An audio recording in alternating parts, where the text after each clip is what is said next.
Mein Ziel ist es, hörenden und sehenden Menschen über Instagram klarzumachen, wie vielfältig wir taubblinde Menschen sind und dass wir mehr schaffen können, als sie glauben.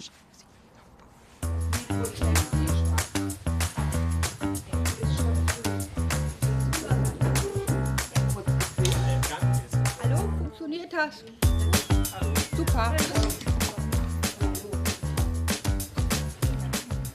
Früher haben wir uns nichts zugetraut, haben uns weggeduckt, waren bescheiden, haben einfach ausgehalten. Wir wurden bemitleidet und überbehütet. Das ändert sich gerade. Wir gehen jetzt positiv voran, zeigen uns selbstbewusst. Es ist eine richtige Emanzipationsbewegung entstanden.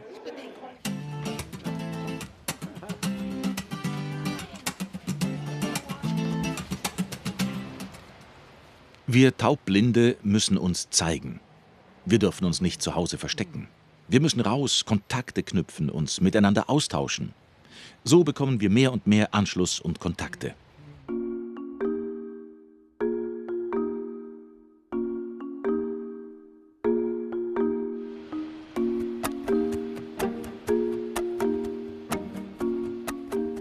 Es ist Ende Oktober und in wenigen Minuten beginnt er, der Taubblindenfachtag. Ein großes Ereignis für die Community. Sie sind auch da, Judith Boers, Christine Reker und Georg Klörkes. Dass die drei hier sind, hat einen Grund.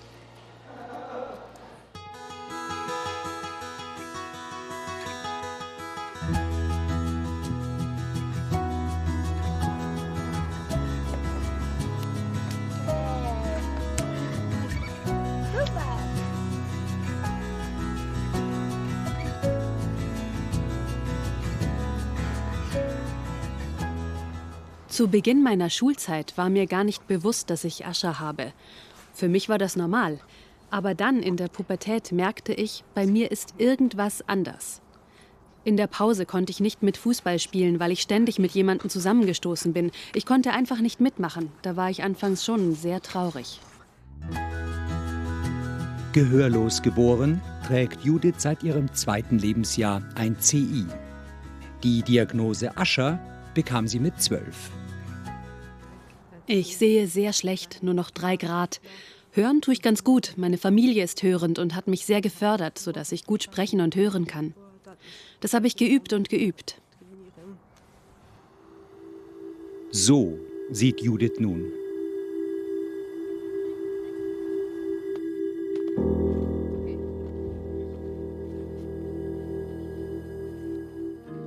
Heute arbeitet Judith als Verwaltungsfachangestellte in Steinfurt. Hi!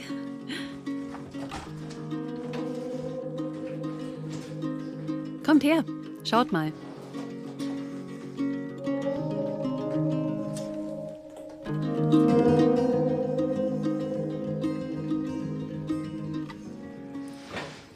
So kann ich was lesen. In ihrer Freizeit macht sie etwas ganz Besonderes und genau dazu will sie auch andere Taubblinde motivieren.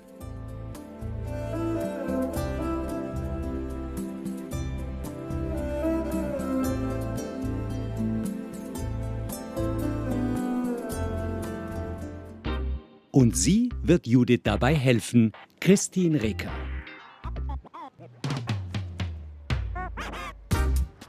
Früher war ich, was meine Identität betraf, als Schwerhörige oder Gehörlose lautsprachlich orientiert, also voll in der hörenden Welt daheim.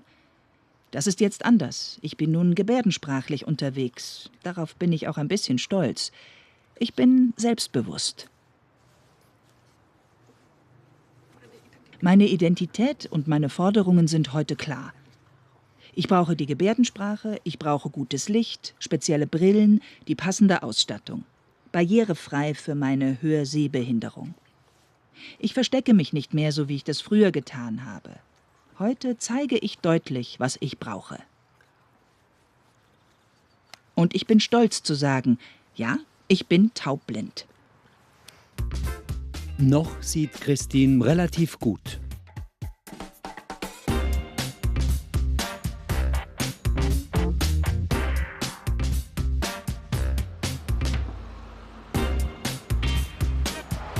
Christine wuchs in Gütersloh auf und ging dort auch zur Schule.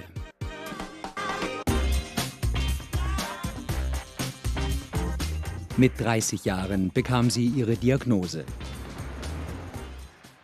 Ich erinnere mich noch, als wäre es gestern gewesen. Die Diagnose Usher war für mich ein Riesenschock. Mir wurde der Boden unter den Füßen weggerissen und ich wusste erst einmal nicht weiter. Ich hatte zu diesem Zeitpunkt ja bereits eine Ausbildung abgeschlossen und noch ein Studium draufgesetzt. Mein beruflicher Weg war für mich klar vorgezeichnet. Und von einem Tag auf den anderen sollte das nun nicht mehr möglich sein. Ich hatte einen absolut visuellen Beruf. Ich war gelernte Mediengestalterin und hatte dazu noch Grafikdesign studiert, im Studiengang Visuelle Kommunikation. Ich brauchte meine Augen jeden Tag. Das war auf die Dauer sehr anstrengend.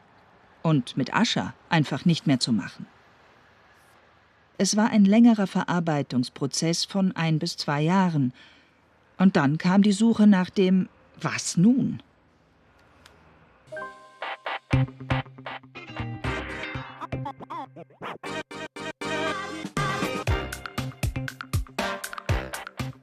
Christine sattelte auf soziale Arbeit um. Bis Ende 2022 war sie hier bei der Deutschen Gesellschaft für Taubblindheit EUTB-Beraterin.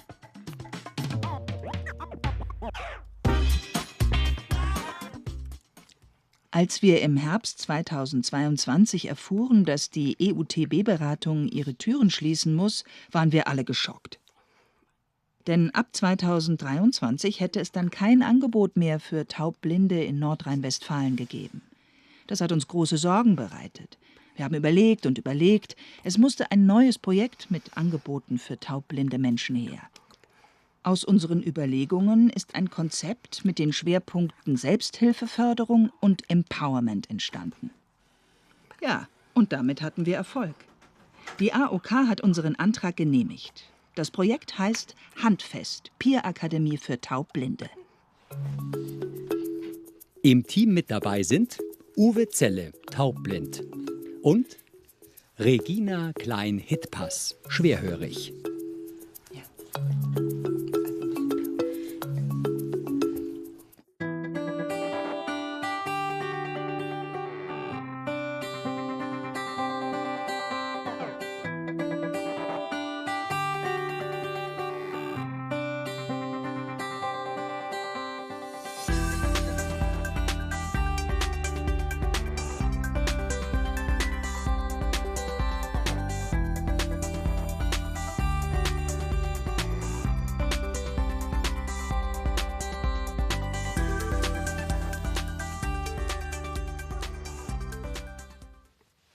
Als Kind, also als ich noch klein war, konnte ich gut sehen. So im Alter von 12 Jahren ungefähr fing es an, dass ich bei Dunkelheit nichts mehr gesehen habe. Bei Tag und im Licht ging es aber noch gut.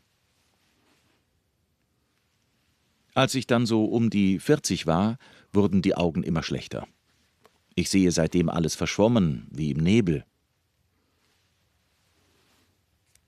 Licht blendet mich sehr stark. Und dann kann ich gar nichts mehr erkennen. Nur ein sehr kleiner, kreisrunder, scharfer Sichtbereich ist mir geblieben.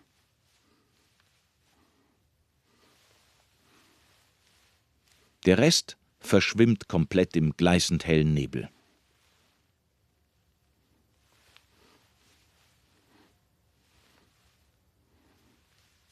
In dunklen Räumen oder in der Dunkelheit kann ich Beleuchtung und Licht in verschiedenen Farben gut erkennen. Zum Beispiel das rote und grüne Licht, die sich bei Verkehrsampeln abwechseln. Das kann ich im Dunkeln sehen. Bei Helligkeit blendet mich Licht so sehr, dass ich nichts mehr erkennen kann, auch keine Farben mehr.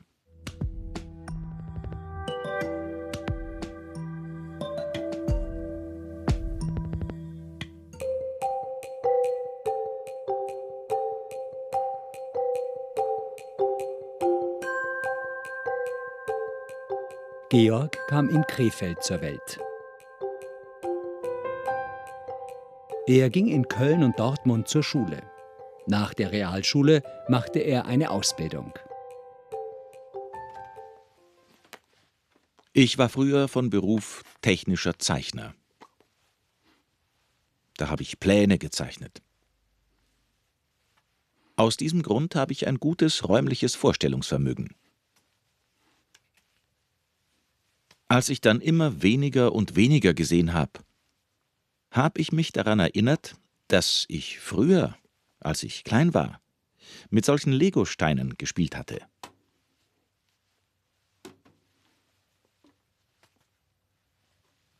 Ich habe die dann wieder rausgeholt und habe ganz viel dazu gekauft, wie man hier sehen kann. Vor allem in starken Farben. Seitdem baue ich. Da hilft mir mein früherer Beruf. Ich habe eine Vorstellung im Kopf von Gebäuden und Stockwerken.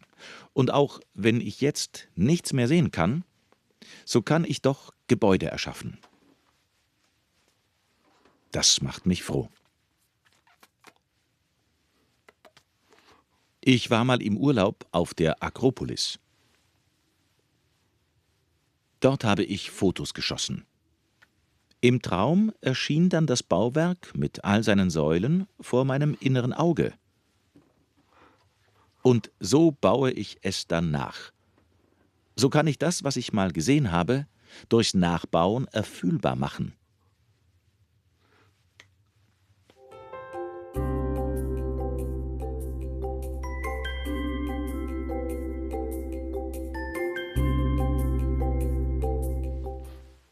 Früher, in der Gehörlosenschule, da hatte ich Freunde, gehörlose Freunde. Mit denen war ich zusammen. Es wurde immer gebärdet. Dann wurde es kompliziert. Ich hatte da schon Probleme mit den Augen.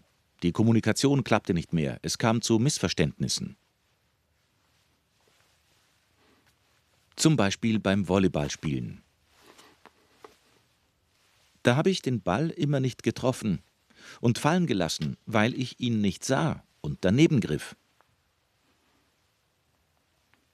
So konnten wir nicht mehr zusammenspielen. Ich war außen vor, ausgeschlossen. Ich habe Däumchen gedreht, während die anderen spielten. Sie sind irgendwo hingefahren, ich war allein für mich und zog mich mehr und mehr zurück. Eine Erinnerung, die Georg auf die Idee brachte, eine Selbsthilfegruppe für taubblinde Menschen.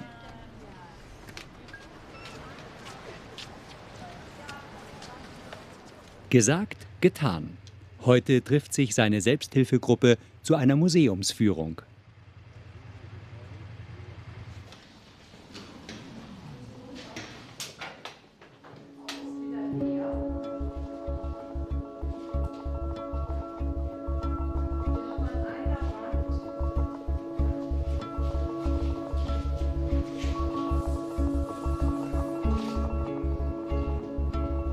Die Gestapo hat hier 10 Jahre gearbeitet.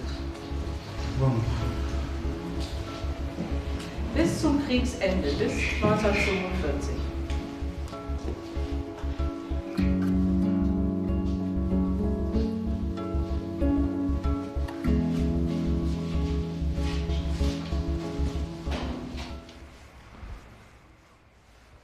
Vor 5 Jahren haben wir die Selbsthilfegruppe SHG Taubblind aktiv Köln-Essen gegründet.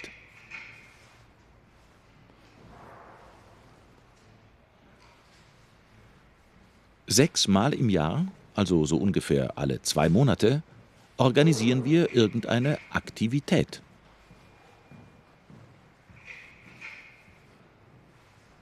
Wir überlegen jedes Mal, was wir beim nächsten Mal machen sollen.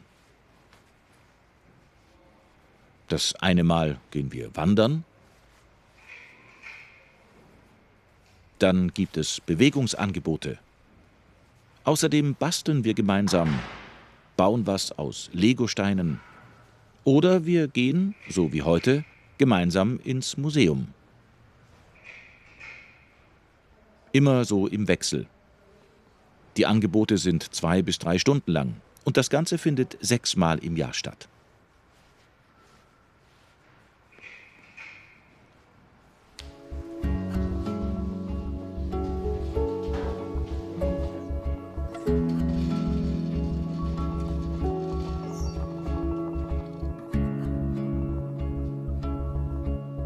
Dieser kleine Bereich, wo wir jetzt sind,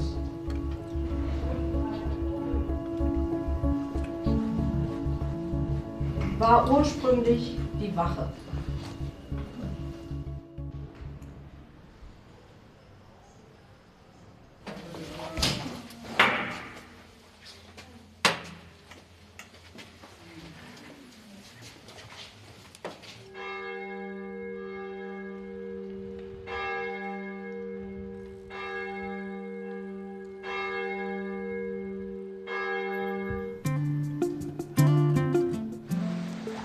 Reisen, das ist Judiths ganz große Leidenschaft.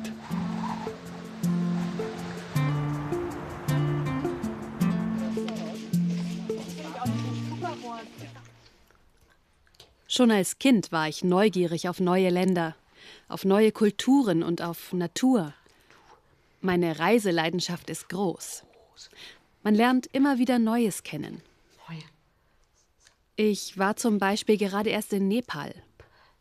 Dort riecht es ganz anders als hier. Der Geruch der Gewürze, der bleibt einem im Gedächtnis hängen. Auch haptisch gab es viel zu entdecken. Häuser mit Holzornamenten zum Erfühlen. Einfach spannend. Ganz anders als hier in Deutschland.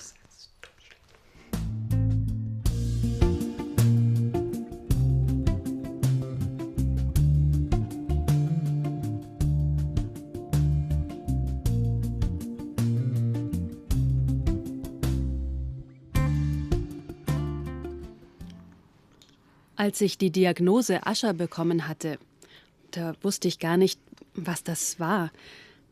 Ich habe dann daheim recherchiert und war geschockt, dass das zu Blindheit führen kann. Das hat mir regelrecht die Kehle zugeschnürt. Ich dachte, oh Scheiße.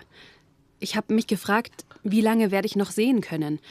Wie lange wird mein Leben noch so weitergehen können? Das schwirrte mir alles im Kopf rum. Werde ich eine Familie gründen können? Werde ich mein Kind sehen können? Wie lange kann ich noch verreisen? Als mir klar wurde, was es heißen kann, war mein Selbstbewusstsein im Keller. Ich bin in ein tiefes Loch gefallen. Meine Welt ist zusammengebrochen.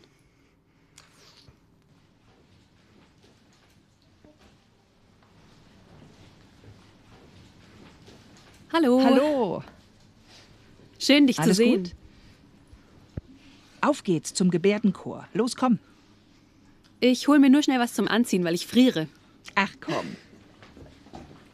Taubblindenassistentin Julia begleitet Judith zur Probe von Sing a Sign.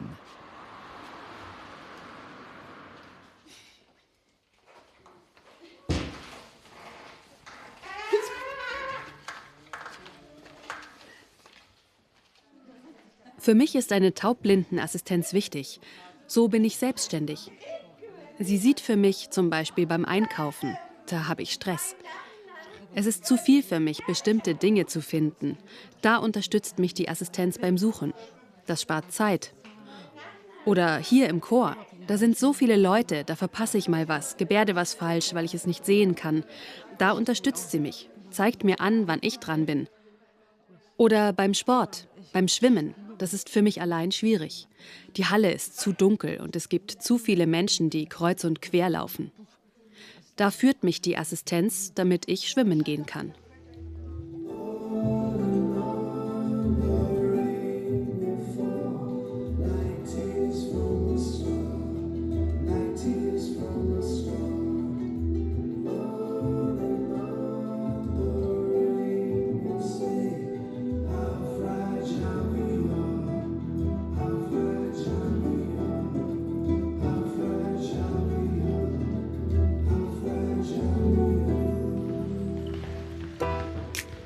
Dienstagmittag. Für Georg ist es Zeit fürs Reha-Training.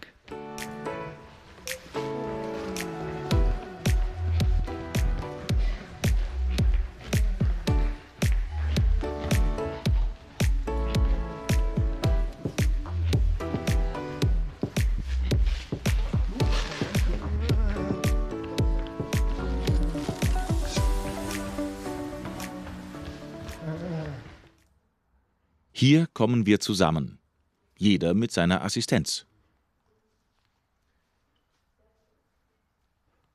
Ganz unterschiedlich taubblinde Menschen. Mit ganz unterschiedlichen Kommunikationsformen. Aber hier beim Sport sind wir alle gleich.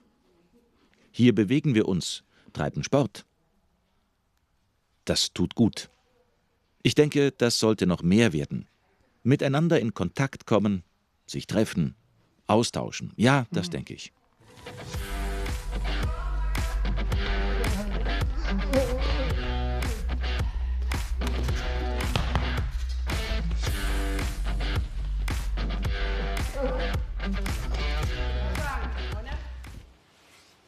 Georg lebt für die Selbsthilfe und er ist Technikfan.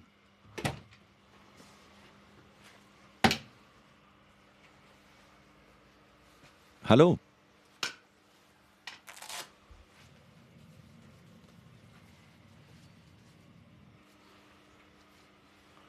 Das hier ist der Navi-Gürtel.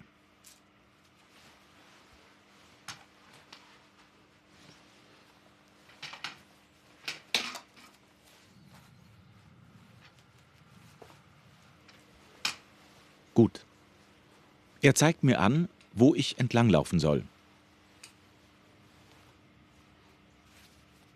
Ich möchte zu einer Sitzbank da hinten.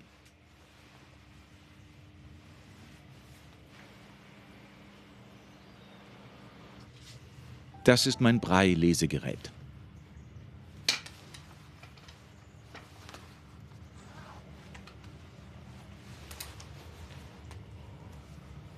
Hier mein Smartphone. Dessen Display kann ich ja nicht sehen. Aber über das Braille-Lesegerät kann ich mir alles anzeigen lassen, was auf dem Display steht. Auch der Gürtel ist mit dem Smartphone verbunden. Beides ist gekoppelt. Alles per App.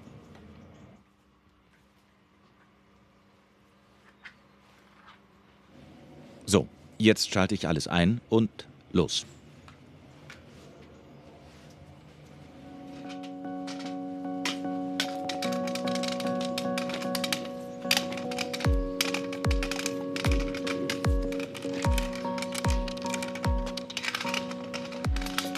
Genau das trainiert Georg dann auch. Peer-to-Peer. Zum Beispiel mit Gerd.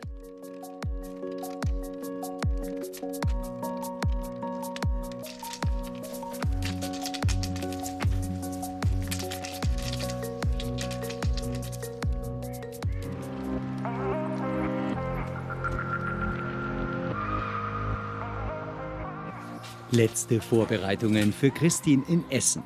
Heute steht an ihrer Peer-Akademie eine Weltreise auf dem Programm. Und Judith wird dabei eine wichtige Rolle spielen.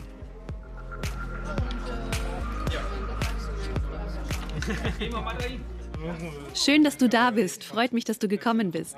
Ja, danke. Super. Ich muss wissen, wo ist das gesprochene Wort und dann setze ich mich da dementsprechend hin. Ja, ich bin sehr nervös. Also schon am Wochenende habe ich schon Bauchschmerzen, war nervös am Schlafen und jetzt hoffe ich, dass alles gut klappt. Ich hoffe, dass es schnell geht, aber Heute gibt es einen Vortrag von Judith, die ja selbst taubblind ist. Sie berichtet von ihren Erfahrungen vor taubblindem Publikum. Ungefähr 30 Leute sind gekommen. Wichtig ist, dass Taubblinde selbst den Vortrag halten für ein taubblindes Publikum. Solche Angebote machen wir 8-mal im Jahr. Wir bieten eine Plattform, die die Taubblinden dann nutzen können.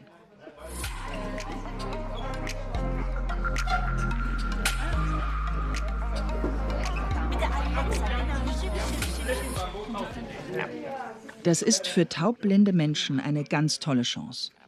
Sie können von ihren Erfahrungen berichten und die Zuschauenden können sich dann mit ihnen vergleichen. Wenn die sowas schaffen, dann schaffe ich das auch. Das gibt ihnen viel Empowerment.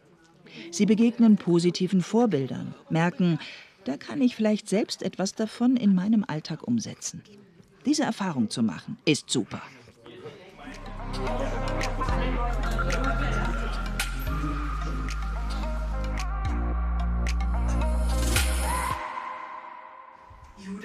Du darfst starten. Ich bin ganz nervös.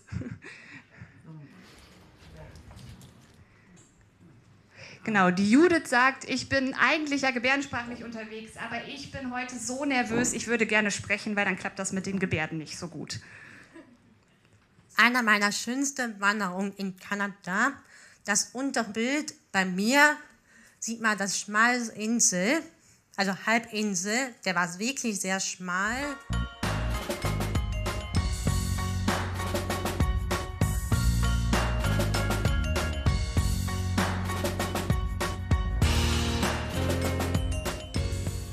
Judiths Vortrag heute zu ihren Reisen war interessant.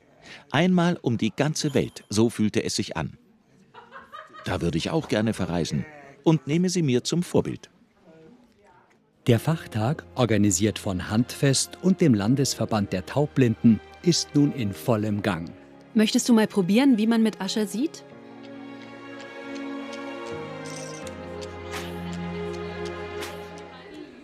Das ist ein Flyer über unser Projekt Handfest, Peer-Akademie für Taubblinde. Da sind alle Infos drin. Frau Claudia Mittendorf, die Beauftragte für Menschen mit Behinderungen in Nordrhein-Westfalen.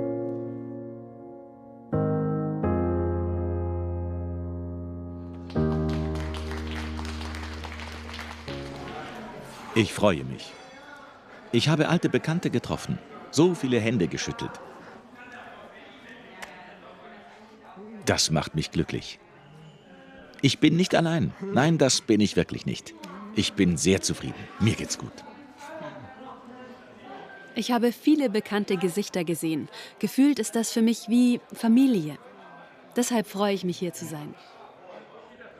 Der Fachtag war im Vorfeld so viel Arbeit. Jetzt fällt die Anspannung von mir ab. Ich bin so froh, ein voller Erfolg. Ehrlich gesagt, viel mitbekommen habe ich ja nicht. Ich war die ganze Zeit am Organisieren und in Gesprächen. Das Feedback, das so kam, ist positiv gewesen. Toll!